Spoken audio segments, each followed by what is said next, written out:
नेता प्रतिपक्ष का पद एक जिम्मेदारी भरा पद होता है। ऐसे में उनसे अपेक्षा ये नहीं की जाती कि वो इस तरीके के व्यक्तिगत आरोप प्रत्यारोप मुख्यमंत्री जी और उनके पद पर या उनके व्यक्तित्व पर वो करें। कई श्रद्धालुओं डर के चलते अपनी जान गंवानी पड़ी। थोड़ा सा बगल कर इसके लिए न सिर्फ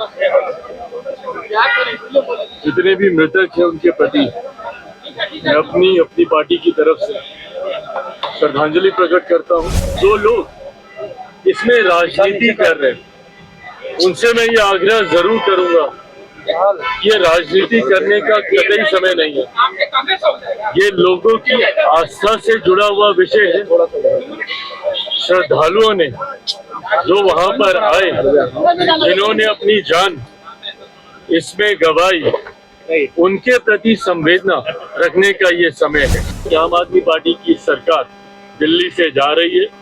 भाजपा के नेतृत्व वाली एनडीए की सरकार 8 तारीख को वहां पे शपथ लेगी। ये बात दिल्ली की जनता ने कम से कम तय कर दी। यात्रा को लेकर लगातार तेजस्वी यादव पर्सनल अटैक कर रहे हैं। इसी को लेकर जब चिराग पासवान से सवाल किया गया कि मुख्यमंत्री की प्रगति यात्रा को लेकर तेजस्वी यादव लगातार हमलावर हैं, सुनवा रहे हैं, क्या कुछ कह रहे हैं चिराग पासवान मुख्यमंत्री की प्रगति यात्रा को लेकर। और साथ ही दिल्ली विधानसभा में जो अरविंद केजरीवाल को लेकर राहुल गांधी कहे उसको लेकर क्या कुछ कह रहे हैं चिराग पासवान, पहले सुनिए। एक दुखद घटना है। जिस तरीके से आज अमावस्या के दिन कुंभ में कई श्रद्धालुओं डर के चलते अपनी जान गंवानी पड़ी। थोड़ा सा बगल कर इसके लिए न सिर्फ जितने भी मृतक हैं उनके प्रति मैं अपनी पार्टी की तरफ से श्रद्धांजलि प्रकट करता हूं, बल्कि जितने भी घायल हैं उनके भी जल्द स्वस्थ होने की कामना करता हूं।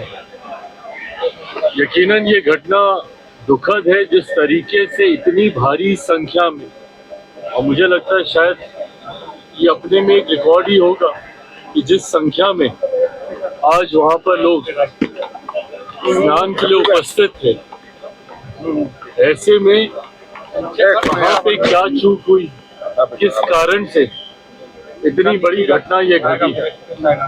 प्रधानमंत्री आदरणीय नरेंद्र मोदी जी स्वयं लगातार निरंतरता में उसकी मॉनिटरिंग कर रहे। आज सुबह कैबिनेट की भी बैठक की, उसमें भी उन्होंने इस चिंता को प्रकट किया।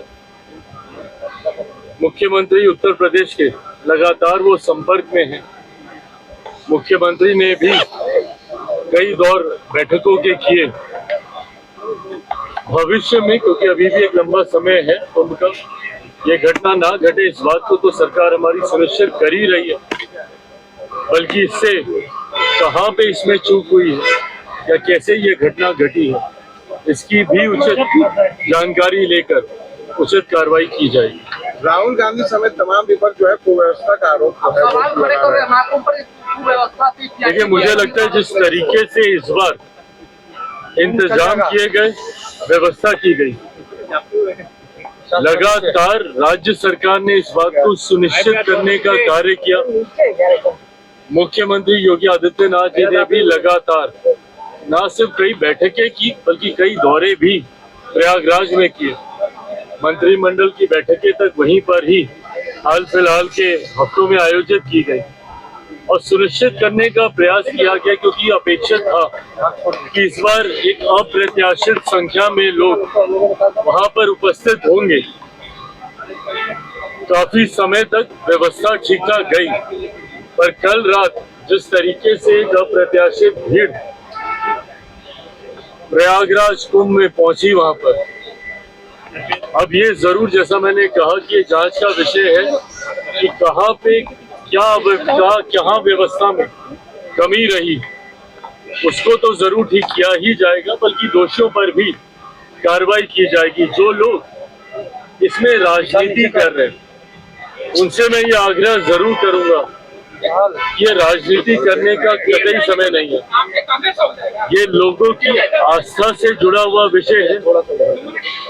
श्रद्धालुओं ने जो वहां पर आए, जिन्होंने अपनी जान इसमें गंवाई, उनके प्रति संवेदना रखने का ये समय है। जो लोग व्यवस्था पर सवाल उठा रहे हैं, अगर उनके पास इसकी कोई सटीक जानकारी है तो जरूर सरकार के समक्ष रखें।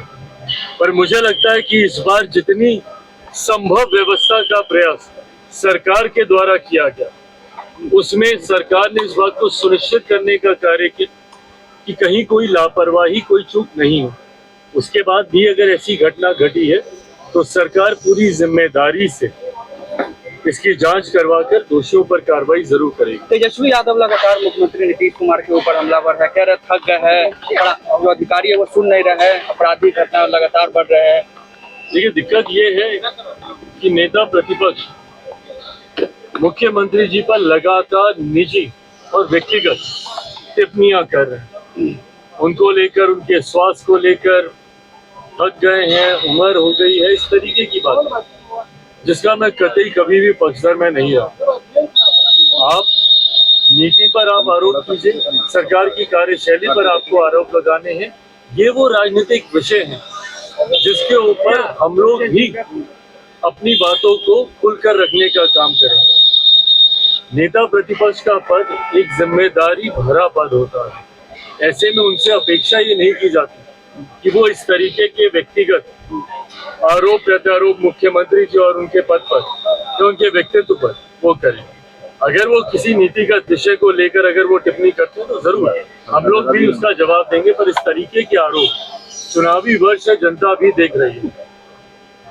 ये वही मुख्यमंत्री हैं जिनका समय समय पर आपने साथ देना अपने राजनीतिक लाभ के लिए आपने जरूरी समझा, और आज उन्हीं पर क्योंकि वो आपके दूसरे गठबंधन के, आपके सामने वाले गठबंधन को अपनी उपस्थिति से मजबूती देने का कार्य कर।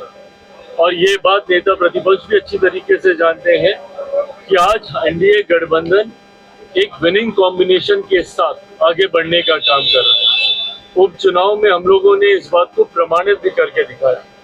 उपचुनाव में जहां एनडीए के तमाम प्रत्याशियों का 100% स्ट्राइक रेट रहा, इस बात की घबराहट यकीनन विपक्ष में। अब कितने महीने रह गए, दिल्ली में अभी चुनाव समाप्त हो जाएगा 10 दिन के भीतर। उसके बाद पूरा ध्यान सबका केंद्रित रहेगा बिहार के चुनाव को लेकर। और बिहार के चुनाव में जिस गठबंधन के साथ एनडीए आगे बढ़ रहा है, पांचों दल का गठबंधन, ये एक तरफा हमारे गठबंधन को जीत दिलाने के लिए एक मजबूत कॉम्बिनेशन है। मैं मानता हूं इस कॉम्बिनेशन के साथ हम लोग 2025 विधानसभा चुनाव में 225 से ज्यादा सीटें जीतकर एक ऐतिहासिक जीत एनडीए दर्ज कराएगा। और जिस कोऑर्डिनेशन के साथ हम लोग आगे बढ़ रहे हैं, ये आप सबके संज्ञान में है कि तमाम दलों के प्रदेश अध्यक्ष एक कर अलग अलग जिलों में कार्यकर्ता सम्मेलन ऑर्गेनाइज करने का काम कर रहे हैं। हमारे प्रदेश अध्यक्ष राजू तिवारी जी यहाँ पर मौजूद हैं, भाजपा के हों, जदयू के हों, कुशवाहा जी की पार्टी के हों, बाजी जी की पार्टी के हों, तमाम प्रदेश अध्यक्ष एक साथ अपने कार्यक्रम अलग अलग जिले में करने का कार्य कर रहे हैं। इसका लक्ष्य यही है कि ये गठबंधन को हम लोग बूथ स्तर तक लेकर जाए, और इसका हम लोगों को रिजल्ट भी देखने को मिल रहा है। ये गठबंधन न सिर्फ प्रदेश स्तर पर, न सिर्फ नेताओं के स्तर पर एक नई मजबूती के साथ आगे बढ़ रहा है, बल्कि जिला में भी आप देखिएगा जिस तरीके से बैठकें हो रही हैं, दही चूड़ा के बाद इस कार्यक्रम की शुरुआत की गई, ये अपने में दर्शा रहा है कि बूथ लेवल तक हम लोगों का गठबंधन मजबूती से आगे बढ़ रहा है और एक ऐतिहासिक जीत की ओर हम लोग अग्रसर हो रहे हैं। दिल्ली में क्या होने वाले हैं, क्योंकि अरविंद केजरीवाल के ऊपर अब राहुल गांधी ने बयान देना शुरू कर दिया है। आप बताइए, ये है इन लोगों का गठबंधन। बिहार से ही शुरू किया था इन लोगों ने। इंडी अलायंस बड़ी बड़ी बातें ये लोग करते थे, और एक एक करके ताश के पत्तों की तरह ये गठबंधन टूटने लगा, एक एक करके तमाम घटक, क्योंकि महत्वाकांक्षी नेताओं का ये गठबंधन, यहाँ पर हर नेता इस गठबंधन का एक दूसरे के सर पर पांव रखकर आगे निकलने का प्रयास करता है। इस गठबंधन में मुख्यमंत्री जी भी थे हमारे, पर किस तरीके से गठबंधन में नेता एक दूसरे को साइडलाइन करते हैं, इस बात का अनुभव उन्होंने भी, इस बात का अनुभव तमाम घटक दलों को होने लगा। ममता बनर्जी जी ने पहले ही गठबंधन से दूरी बनानी शुरू कर दी थी और दिल्ली इस गठबंधन के टूटने का सबसे खूबसूरत उदाहरण है। जहां पर आम आदमी पार्टी अलग चुनाव लड़ रही है तो कांग्रेस अलग चुनाव लड़ रही है, तो समाजवादी पार्टी आम आदमी पार्टी का समर्थन कर रही है, तो टीएमसी आम आदमी पार्टी का समर्थन कर रही है। दो गुटों में बटा हुआ ये गठबंधन दिल्ली में दिखाई दे। जहाँ पे कांग्रेस का कौन समर्थन कर रहा है भगवान जाने, पर कुछ दल जरूर आम आदमी पार्टी का समर्थन कर रहे। ऐसे में जब इस गठबंधन में इतनी दरारें अभी से देखने को मिल रही, आने वाले दिनों में आप देखिएगा, और ये उदाहरण के साथ अब प्रमाणित भी हो रहा है, जिन जिन राज्यों में 2024 लोकसभा चुनाव के बाद इंडिया अलायंस और उनके दलों के बीच एक उत्साह का माहौल था कि अब हम लोगों की वापसी होगी, अब विपक्ष हावी होगा और धीरे धीरे मोदी सरकार कमजोर होती जा रही है। महाराष्ट्र में ये तमाम दल उत्साहित थे। परिणाम विधानसभा के चुनाव में देखने को मिलता है, जहां महाराष्ट्र लोकसभा में जो विपक्षी दलों का गठबंधन था, जिसमें उद्धव ठाकरे जी की पार्टी, कांग्रेस और शरद पवार जी की पार्टी, ये तमाम लोग थे। देखने को मिल गया क्या हुआ विधानसभा के चुनाव में। हरियाणा में जहां कांग्रेस सोच रही थी कि इस बार एक ऐतिहासिक जीत, 60-70 सीटों तक ये लोग सोच रहे थे कि लोग जाएंगे, क्या हाल हुआ हरियाणा में। इसी तरीके से दिल्ली में भी आप देखिएगा 10 साल की जो एंटी इनकम्बेंसी है आम आदमी पार्टी की, और जिस तरीके से झूठे वादे करने का एक अप्रत्याशित रिकॉर्ड पूर्व मुख्यमंत्री केजरीवाल जी ने वहां पे स्थापित करने का कार्य किया, जिसको खुद वो खुले मंच पर आज की तारीख में स्वीकारते हैं।